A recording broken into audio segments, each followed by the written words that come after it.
What's happening, guys? Welcome to Storytime Slots. In this video, I'm going to tell you a story about 20 years ago.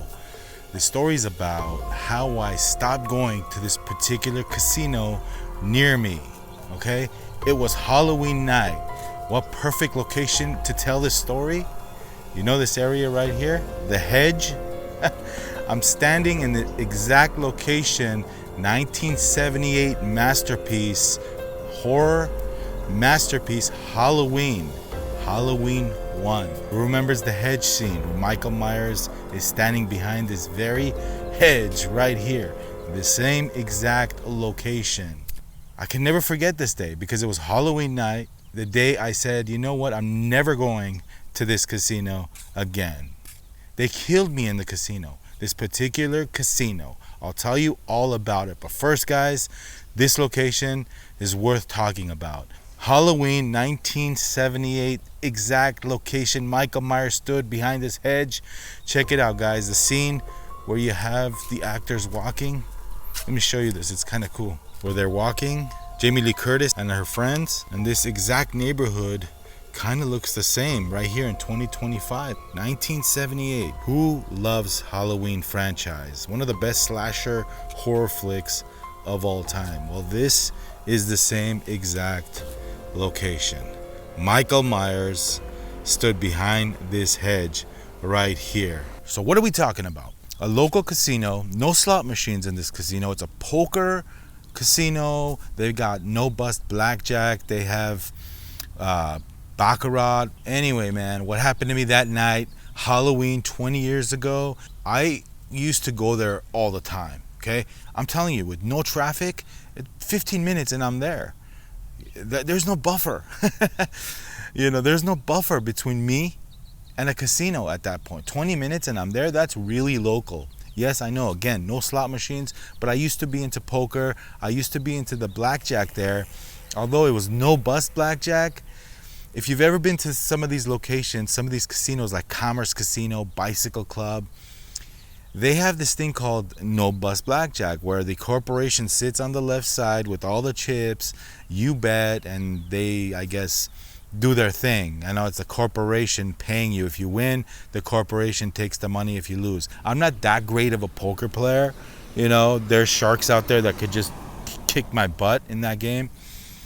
I like it for fun, the home games and such, but I'm not a pro, and I'd lose all the time when I go play poker with the pros over there. So what I do, I started developing a habit of playing that no-bust blackjack, the pan nines, the baccarats, and I started gambling a lot of money. Like my paychecks would go there every week, and then I'd come home broke, okay? 20 years ago, I was in my 20s. Just getting started with life. One night I was there, and this is the last time I ever stepped foot in this god-awful place. Okay, so let me tell you guys what happened, all right? The game is no bust blackjack, where you can actually choose to be a dealer. You can be the banker. I had a stupid idea that day. All of a sudden, I wanted to be the dealer because the dealer kept getting 20s, 21s. So I put my whole money and was the dealer. I was the banker. And I was playing against everybody that was playing blackjack on this no-bust blackjack at this casino. What happened? I busted. Every hand I busted. The bankroll went so fast. Okay? If you can't cover a bet, because some guys, they bet big, right? Some guys, they sit and bet hundreds of dollars a hand. If I can't cover it, then the corporation steps in and covers the rest of whoever loses or wins. And what bad timing. I couldn't even get 20s, no 21s. They beat me. I busted. I kept busting. Everybody was cheering against me because they were playing blackjack and I was the dealer. It was the most horrible night that I can remember. And I remember this thing vividly. I lost my whole bankroll that night, felt sick to my stomach. I look around me, all of a sudden, everything just slow motion. Everything just goes in slow motion. I look around me, the corporation guy with the chips in front of him starts laughing, looking at me, laughing in slow motion. I kid you not. Everything felt like it was in slow-mo. It was crazy. I didn't feel right. I wanted to throw up. I felt like this heat coming, and I just needed to get the hell out of there. I felt like throwing up because of the amount of money that I lost that night. I could have done so much with that money. I could have done so much with that money. That Halloween night, I look around, I look at the people's faces. One guy's eating chow mein, while he's playing next to me. His breath stinks. There was a game over there called Pan 9 where you would just, boom, slam it on the table, and that every time somebody would slam that pan with, I think there were dice in there, on the table, it would just it felt like a gunshot, like every time somebody would just pound that thing on the table. It wasn't pleasant, guys, and I just wanted to get the hell out of there. But that day, that month, actually that year, I'd probably go there once every other day, just lose. Sometimes I would win, like I said. When is enough for me? That was the day. That was the day, because I hit rock bottom when it comes to gambling. Halloween night, I hit rock bottom. I met the Michael Myers of gambling. He totally kicked my ass. He murdered me that night, okay? The casino murdered me that night. I got up and I ran out of there as quickly as possible. Looked around for the final time, and I said to myself, I promised myself that night I would never step foot in that place again. That's why I remember that night. I remember that being Halloween night. I just gotta tell this story the way it happened, so excuse me for getting a little graphic, okay? I have to. Once I stepped foot in the doors outside of the parking lot, I spit right on the floor and on the wall. And I said I'd never, ever step foot in this effing place again. Probably the most I've ever lost in the history of me doing this. And it just broke me. It broke me. I was out of control in my 20s. Just starting life, I was out of control. And guess what? 20 years later, I hadn't stepped foot in that place once. Let me tell you something about that place, all right, guys? Let me tell you something about that disgusting place. I don't like it. You got crappy lighting. It looks like garage lighting all over the place. It smells gross inside. You got people that haven't showered for days in there that stink next to you. The service is bad. The guy next to you is picking his teeth, taking pieces of chow mein out of his tooth. Like I said, guys, I'd never forget that night. Lost everything. Went home feeling miserable, but I vowed to myself I'd never step foot in that disgusting place again. For me, it's disgusting. Okay? Nothing against you poker players that love that place. I go there and play poker. I'm not a poker player, so I feel differently about that place. But a lot of you guys go and you are successful playing poker. Nothing against that. I'm not a poker player. You might love that place. It's a local place where you can play poker with other people. I thought I'd tell this story because it's very important. It's part of my gambling journey that I went through. And hopefully you could learn from this. Halloween night, I got destroyed. So what better place to film this than right here, where Halloween was filmed. 1978, legendary slasher movie. A movie that's regarded as one of the best horror movies of all time. It happened right here at this location. Michael Myers stood where I'm going to be standing, where I showed you. It was just an incredible scene right here. This is Hollywood legendary history right here, guys. And the neighborhood almost looks the same. The houses around me from the film look almost the same. This right here is the Michael Myers house. The iconic Michael Myers house in the movie Halloween. Behind me. Like I said, if you're a fan of that movie, of that genre, this is an iconic location. And I am a big fan. It's fitting to tell the story right here in this backdrop, this iconic backdrop. Is it John Carpenter's Halloween? There's a train tracks right next to me. It's cool. The train is coming. Right in front of this iconic location, the railroad tracks. Do you hear it? Steps away. The metro. You hear it? You know the saying, guys, how many gamblers had said, had I not gambled my whole life, I would have bought the whole block of houses. I would have probably bought this whole historic block.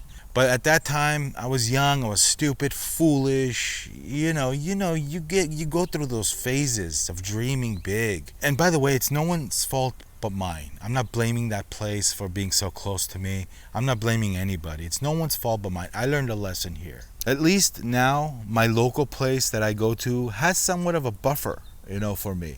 It's about an hour's drive where I can't just get up and say, hey, I'm going to the casino, I'll be back, hon. I'll see you in 15 minutes. I'm going to go place a few bets, I'll be back. No, it's a trip. And that's a good thing for me. Back in the day when we didn't have any of these Indian reservation casinos, we had a big time buffer. Las Vegas was the only place we could go to gamble, which was a great thing. But I guess now we have these Indian reservations. So anyway, guys, don't repeat what I've done. It was a big lesson in my life. I'm glad I learned that lesson because I don't know where I would have been if I didn't stop going there. You never know where life leads you, what kind of path life leads you on. So right now at this age, I want to just spread the word. I want to just tell you guys about the pitfalls of this crap. It could be fun, guys, and it is fun if you treat it like it. No one is rich off gambling, okay? Unless you hit the mega million, that's a different story. But anybody that goes to a casino routinely doesn't get wealthy off it, okay? We lose more than we win usually. And that's just the way it is. This is the reality of gambling. The house always wins. They got you, by the what. And that's just the way it is. You're not going to beat the house in any game you play. The slots that we like to play, that's the lowest odds game ever. But we enjoy it. We enjoy the lights, the action, the features, the bonuses, the different variety of games, the sounds. It's fun. I'm not going to lie. It's a fun game. But if you treat it like it's an entertainment, kind of like an arcade, you know what I mean? Not an arcade, okay, that's being ridiculously silly, but like if you treat it as entertainment, then it's okay. It's okay. If you can control yourself, guys. I've lost control many times, and I stopped myself, and I'm glad I did, So anybody that's watching this video right now that feels like they need help, that they're going through the same things I did back in the day, you can get help. You can watch these videos, because we've been there. We've made the mistakes. And if I could help just at least one person that watches this video, then I've done my job here on Storytime Slots. This is part of the channel to talk about the dangers of gambling your money away that you're not supposed to gamble, stealing money to gamble, pawning things to gamble, destroying relationships over gambling. It's not really worth it, man. You're not going to win. In the long run, you're going to lose. Yes, it's fun when you win. It feels good when you win. Over the next couple of weeks, I'm going to be talking about the psychological aspects of gambling, why people go there to gamble, the problems that they have. We're going to dive deep into this because I think it needs to be, talked about more often. Sure, the fun wins, the fun casino videos are fun, but there's also another side of this which I want to touch on over and over and over again. Spread the message because it's not fun when you lose your paycheck. It's not fun. Now you're behind. Now you got to make up 2 weeks. How do you do that? Been there and done that, guys. A lot of stressful times. So anyway, I want to go ahead and enjoy this moment over here, and looks almost like the movie. Looks almost like the movie. It's crazy. All right, guys, thanks for watching. Halloween is coming up. Go out there, have fun with if you have kids, if you are a kid, kid at heart. We used to have fun on Halloween night, me and the boys. I was in a band. We used to dress up, me and the drums. My bandmates strapped drums around me, and I would be jamming. One of them would be playing the guitar. One of them would be singing on the megaphone, and I'd be playing the drums while trick-or-treating here. So, what's trick-or-treating? If you're not from this country and you don't know, you go and people give away candy and stuff, you know. So on Halloween, October 31st. So it's a great day for kids. People get dressed up in scary costumes. It's a tradition here in America. And I love it. I love Halloween. So especially around this time, this season, this location, God, it's iconic to be standing here. Michael Myers. I was gonna get a Michael Myers mask, but I went to my local store. They were out of it. They had one and it didn't really fit. But anyway, I decided to make this video without it. So, boo! Did I scare you? I'm coming to get you. Gamblers, I'm coming to kill you. The casino is gonna come to kill you right now. All right, guys. Well, thanks for watching. I really appreciate it. And we'll see you guys next time. Take a look at this neighborhood again. And this is the exact neighborhood that the movie was filmed in. I showed you the clips, so it's awesome. We'll see you guys later, man. Thanks for watching. Rock and roll.